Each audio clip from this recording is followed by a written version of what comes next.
Hello, my friends. Welcome back to my channel. Today on the stand, we have K.E. Paradis Denali. Denali has an amazing backstory that I cannot wait to share with you. Wait, sorry, the pins on my brush are bent. I will have to replace that, I guess. So Denali has an amazing backstory that I cannot wait to share with you. She is 4 years old now, going on 5. Let's see, she'll be 5 at the end of this year, December-ish, I think. So she's been with me for a while. And let me talk to you first about what she is, what she does for my herd, all the standards, and then we'll get into her backstory, because her backstory is awesome.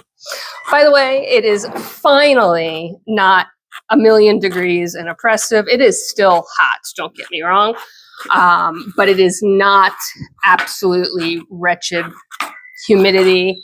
I actually don't have the barn fans running for the first time in weeks, so it might actually be a little quieter in here, or you might be able to hear all the background noise instead, whichever.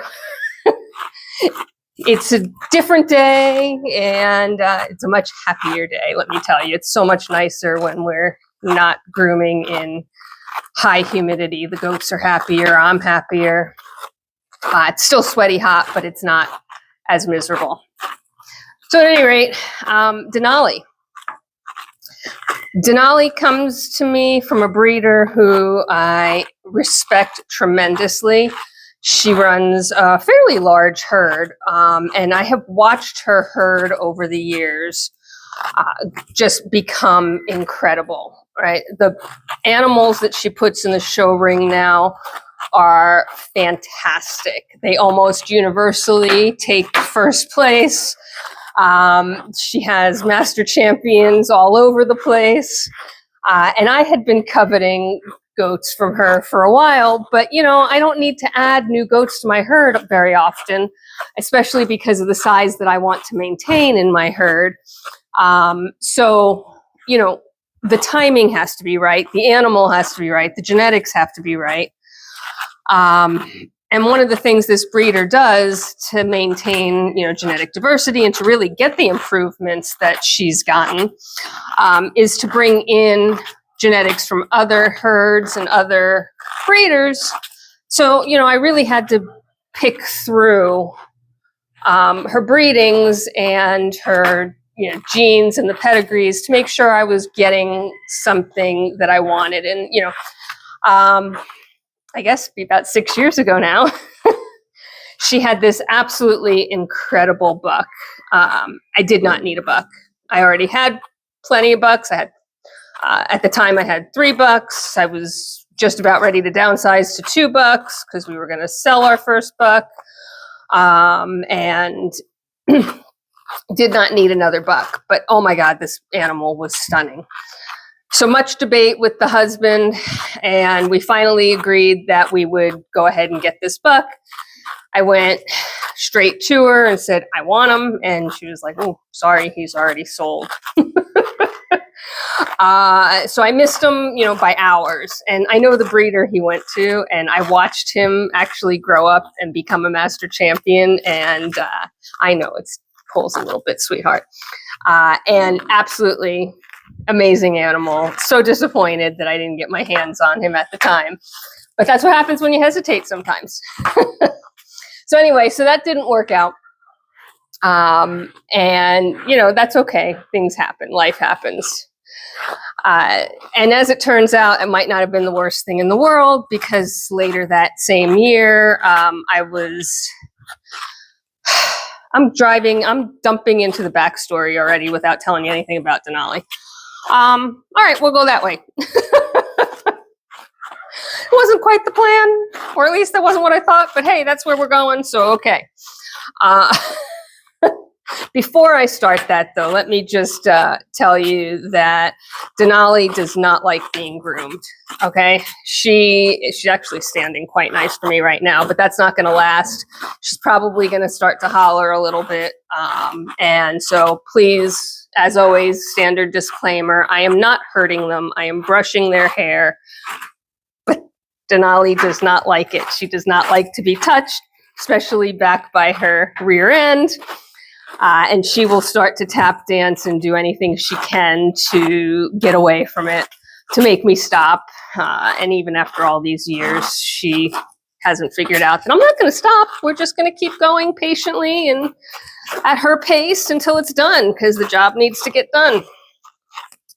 She's been spring cleaned up, of course, so thankfully the job isn't terrible, but she has a really thick, heavy coat, which, as you'll see, comes into play.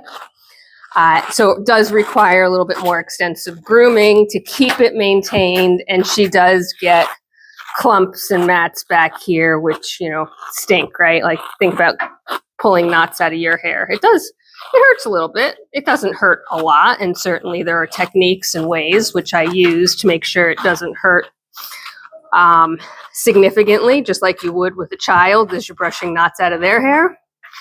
But it's still, you know, there's tugs. It's not the most fun adventure we have together, but it has to get done. All right, back to her backstory. So, backstory for Denali. So like I said, I was coveting an animal from her breeder.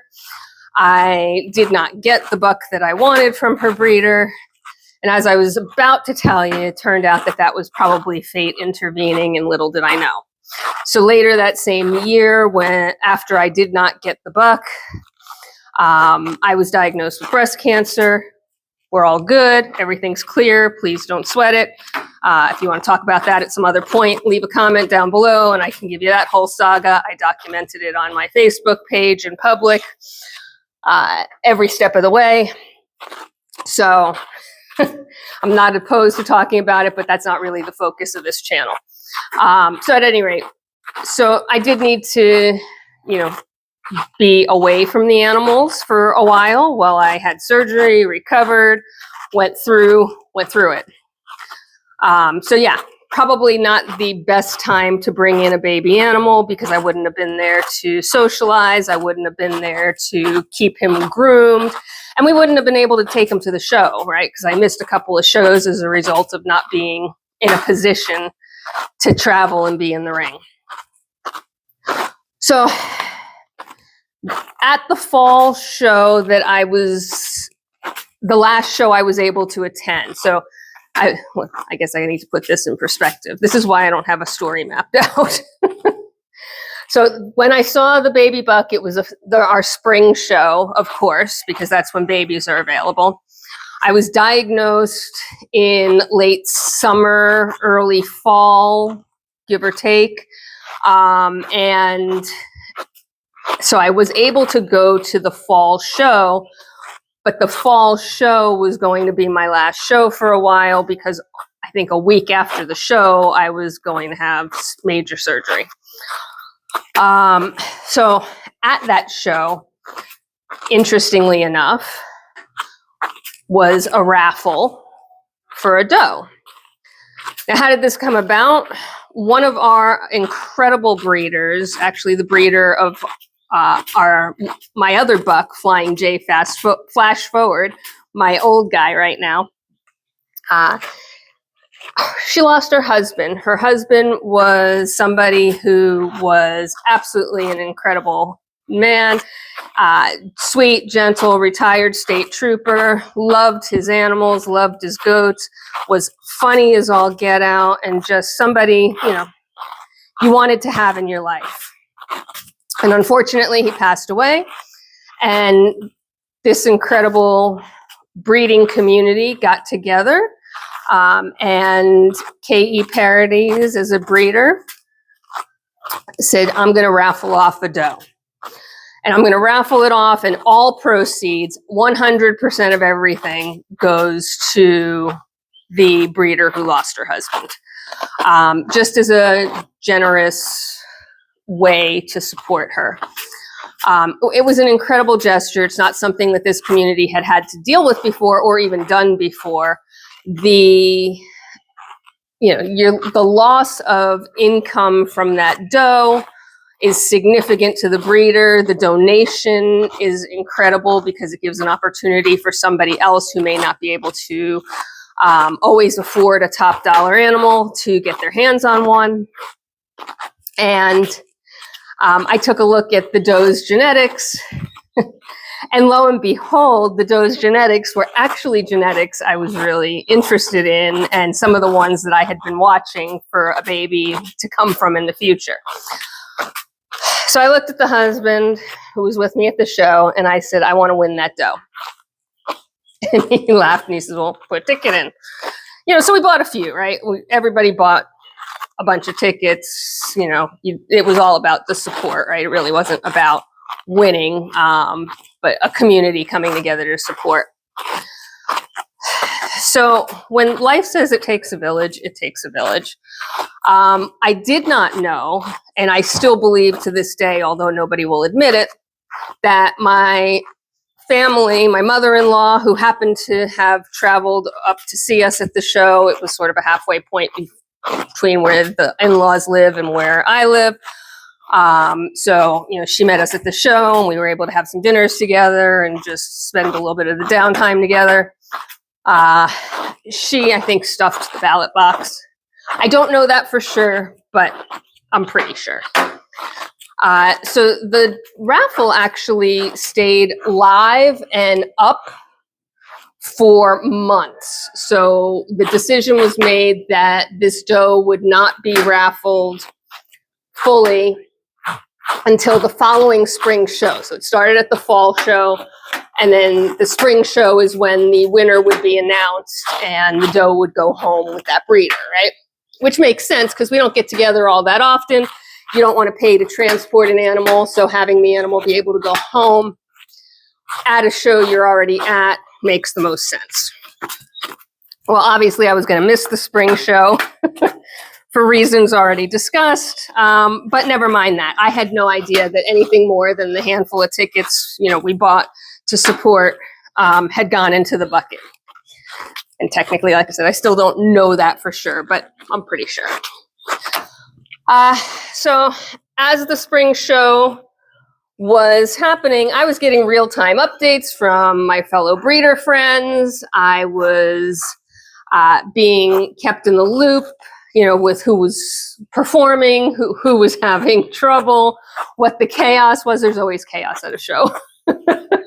How much fun I was missing, right? And they were really doing a good job of trying to keep spirits up, keep me connected, be a part of the grouping, even though I had to miss the show.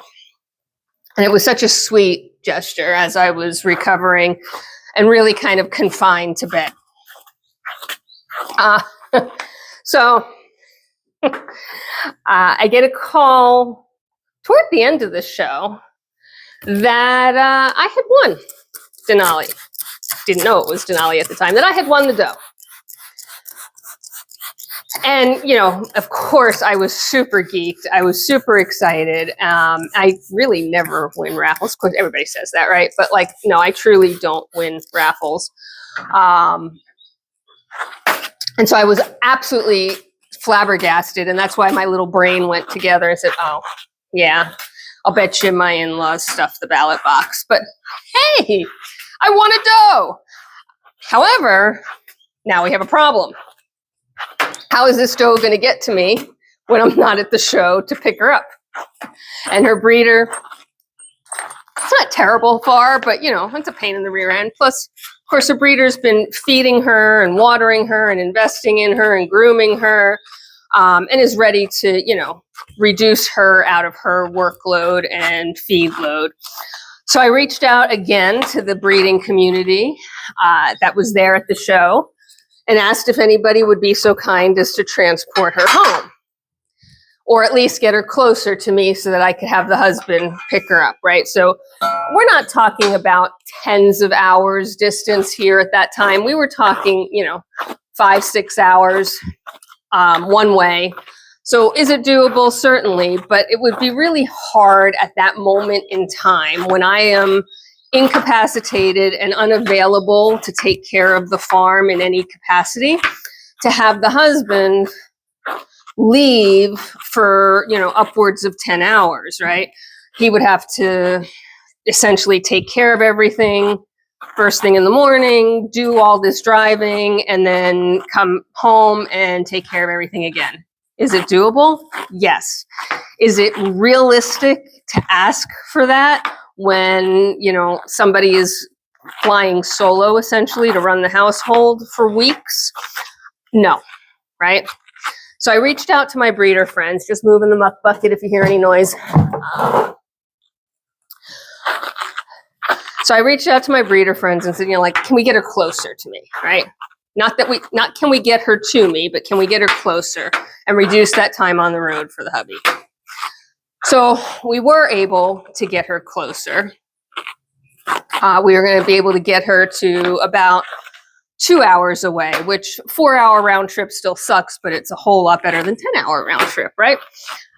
So yeah, we were able to get her closer, and that's the first part of It Takes a Village.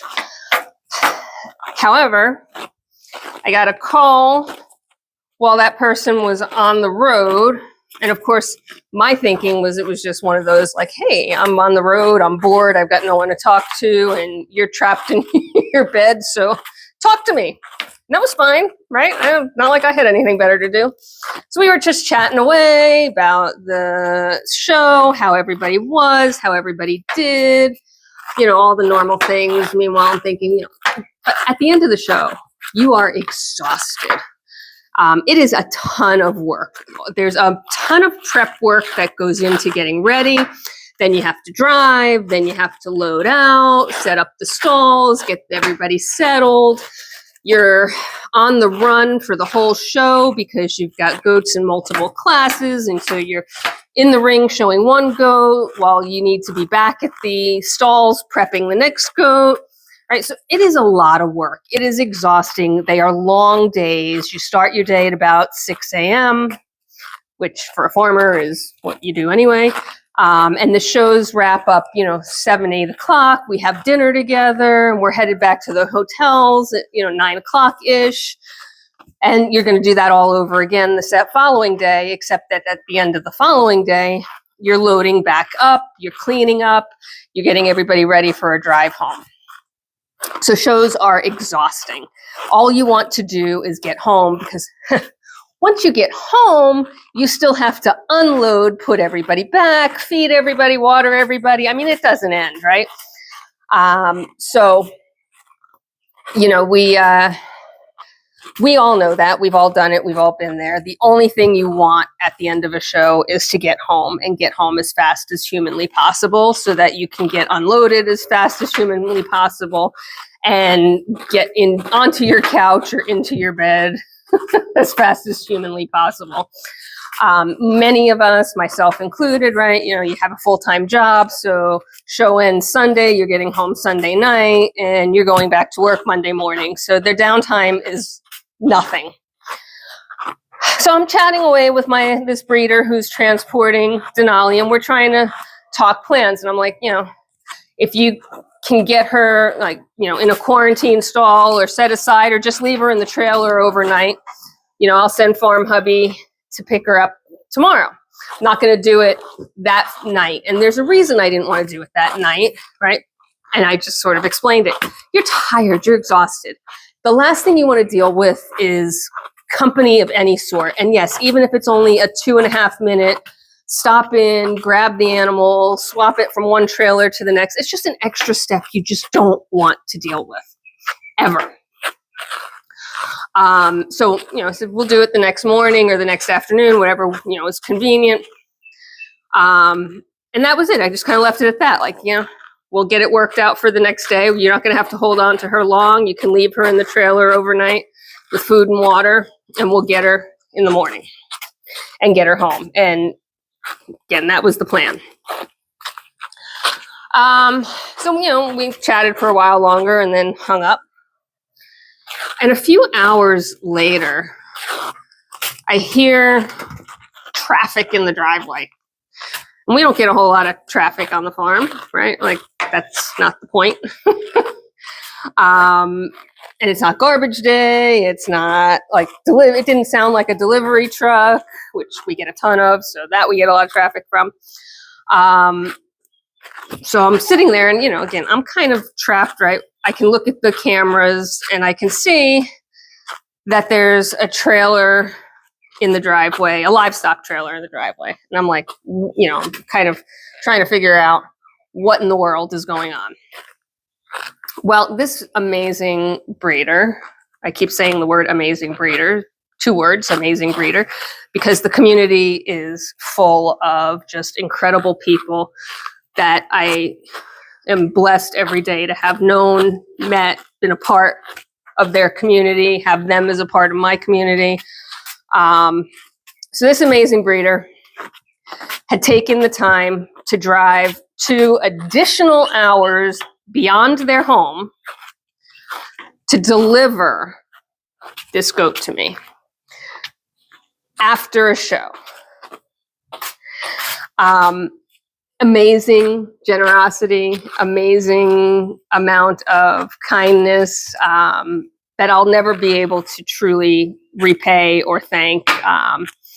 Just an incredible act of generosity. They had to turn around and go another 2 hours back home that they had driven past, right? And, for some of you, maybe that sounds like nothing, but I'm telling you, at the end of the show weekend, it is a huge effort to do that. It is incredibly beyond the pale. So when I say it takes a village, right? So the village, one, hubby had to agree that we could participate in the raffle because I don't do anything unless we are in agreement. As much as I would like to say, I make all the decisions. No, we make them together. And sometimes we spend a lot of time debating it because, do we need another animal? Can we afford another animal? Do we want to have this particular one? And he's got a good eye for it, right? So sometimes he will check me up if necessary. So that was first. Second is my suspicion that my mother-in-law stuffed the ballot box, which has, so much benefit, right? It went to the breeder who lost her husband, and it just contributed to the community. So I suspect that happened. That's village number 2. I guess village number 1 technically is the breeder who put her up for raffle. And so then hubby's 2, mother-in-law's 3. Village number 4 is then the breeder who transported her all the way home for me, which was amazing, right? So in came this little 6 or 7 month old doe. I found out her name was Denali. We don't change their name if once the breeder names them, we stick with it. So she doesn't fit with my naming convention. I was going to say nomenclature, but that's not really what I wanted to convey. So my naming convention of the letter years. But she was named after an Alaska trip that the family had just gone on. So I thought that was kind of cute, and it fits her, right? She's a white goat, even though she's filthy dirty right now. And so Denali was a good fit. Well, Denali got into the show ring, not as a baby, of course, because 1, she was waiting to be raffled off, and 2, she was waiting for me to be able to get back to traveling to shows. And once I was able to do that, we put her in the ring. She did okay. She did take a couple of reserve grand champions, which is like a 2nd place overall. Took 1 grand champion title, which was woohoo, like incredible. And really, set us on the path to say, like, this doe is incredible. I think it was the 2nd show I took her to. Yeah. It was the 2nd show I took her to that she just rocked it. The judges, she had matured. Her coat had come in. She wasn't dirty like she is now. And she really she walked into the ring and she owned it. And that whole show, she was top of her class. She was top of her grouping, and she master championed out right then and there. She did not take best in show because they're competing against other master champions. There were some that were just amazing, and she was still young. That's okay. Best in show doesn't, I mean, it's a nice title to have, don't get me wrong, but unless you're truly showing year round and collecting points and going for Farm of the Year, which is a whole different award, Best in Show is bragging rights only. It's the grand champions that mean something, and then the master champion title. So she master championed out early.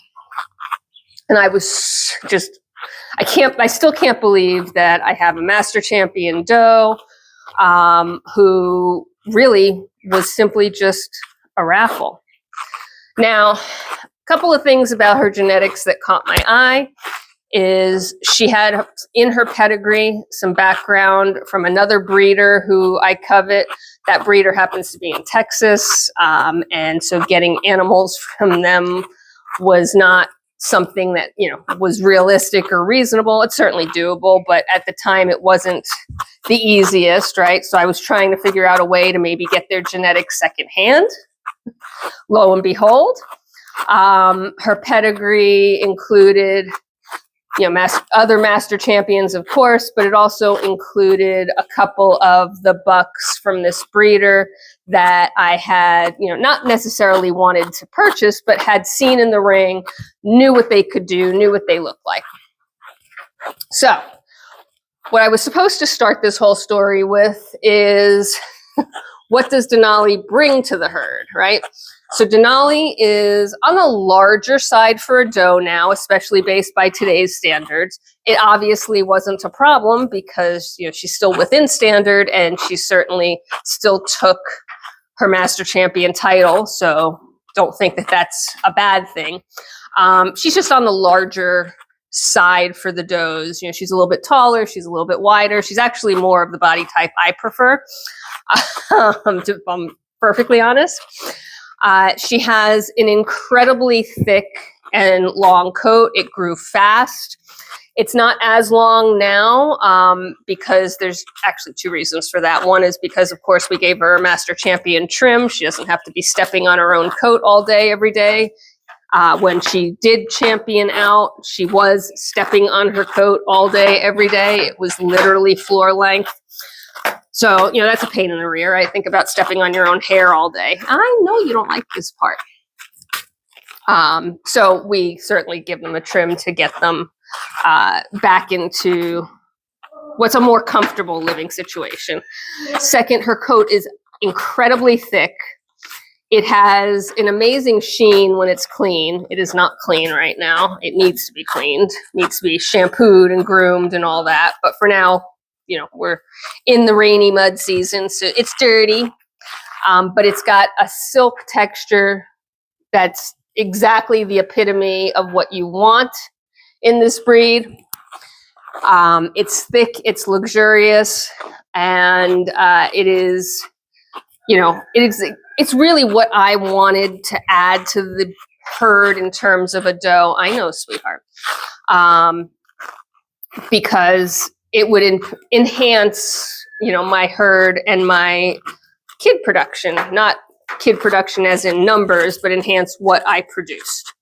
And Denali has given us some incredibly gorgeous kids. I have not kept any yet because she is on the larger side, so I don't want to keep a buck from her because the buck would likely be on the larger side, and that's sort of what we're trying to move against. So I'm eyeballing keeping a doeling from her, and I just haven't found the right one yet, right? She's also given me more boys than girls so far. So choices have been slim to nil. And so, you know, I'm just waiting, right, for the right animal, but I am going to keep her line active and alive in my herd. And I'm excited to do that at some point in time. It will not be done as a buck, but it will be done as a doe, and we will continue her line very similar to how I've continued Emily's line, and I've continued, trying to maintain some integrity within.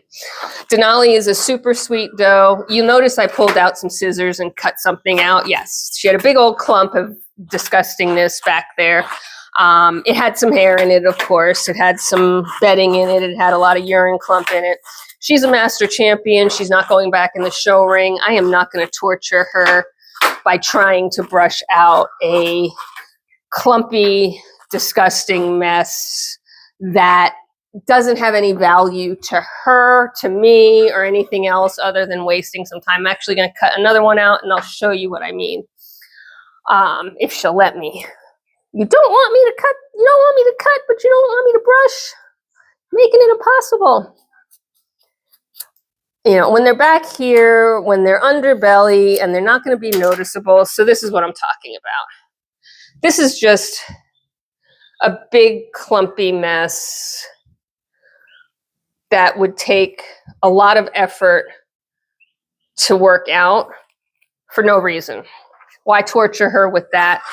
There's no value to that hair underneath her rear end. It's blocking her udder, which her kids need to access when she has kids. And it would be painful to her to work that out for really no reason. And once you get that big clump cut, right, the fresh hair grows in anyway. So no harm, no foul. It would be a problem if she were going in the show ring, right? Going into the show ring, you need every last strand of hair. She's done with the show ring. She's long since retired. One other thing I want to share about Denali as I finish her up is Denali has an unfortunate habit of barbering herself. And what that means is she actually chews on her own hair. It's a terrible habit. A lot of breeders who have a goat that does that will move that goat out of their herd. And they'll do that on purpose. It's not a genetic thing, it's a behavioral thing, of course. But when you're trying to show goats, having them chew off their own hair, and that's why this is all wet and yellow, is sort of counterproductive, right? It doesn't really serve the right purpose. And if you can't put them in the show ring, then you're feeding them, you're watering them, you're taking care of them, and you're not necessarily getting the full benefit out of them. So a lot of breeders will sell those type of goats as pets, or goats that have that behavior as pets. It is just a behavioral issue. Goats do have behaviors.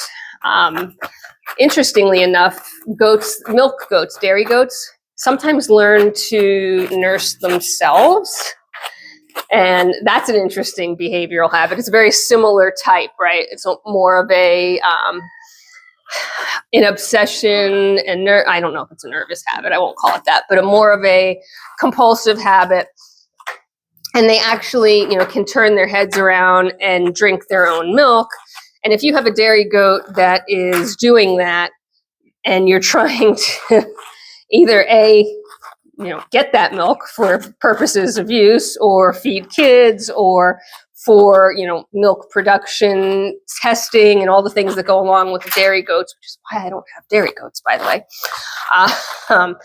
That's pretty disheartening, and you need to move that behavior out of your herd because it does not serve its purpose. Denali was never going anywhere. I mean, after the village came together to bring her to me, there's some sentimental value here that wouldn't be changed by the fact that she has a habit that's no good. We do try and limit it, and thankfully it is only on this side. The other side she does not work on, and it is limited to this small area, but it's why these hairs are short and wet and the rest of her is not. And we do try and, eliminate any causes for it, right? We've checked her skin, we've checked for allergies, we've done all the things. It's just a habit. It's like biting your nails, which, by the way, I do and I'm trying to stop. So it's not It's not a detrimental habit in the sense that, you know, something is causing it. It's just a habit. And it stinks because you don't really want them to do that. Thankfully, she hasn't taught her babies how to do that. I was very careful about that. If she had started to teach her babies to do it, then there would need to be different decisions, right? Because you can't perpetuate that habit. And you certainly can't pass that habit on to other people. So that is the story of Denali. It was a long tale with lots of twists and turns, right? But we're super happy that she's a part of the herd, even though you've rubbed all your bangs off. Again, it doesn't matter at this point because you're not going back in the show ring. She is super sweet. She's got a great personality. She has a lot of fun, actually. She's out there sometimes running with Ren. It's actually quite cute. And that is our session with Denali. I hope you're having a fabulous day wherever you are in this world. I do hope that it is a gorgeous, cool day for you, but not cold. Take care of yourselves. Take care of each other. Please be kind. And we will see you at the next one. Thanks for being a part of my community. Bye for now.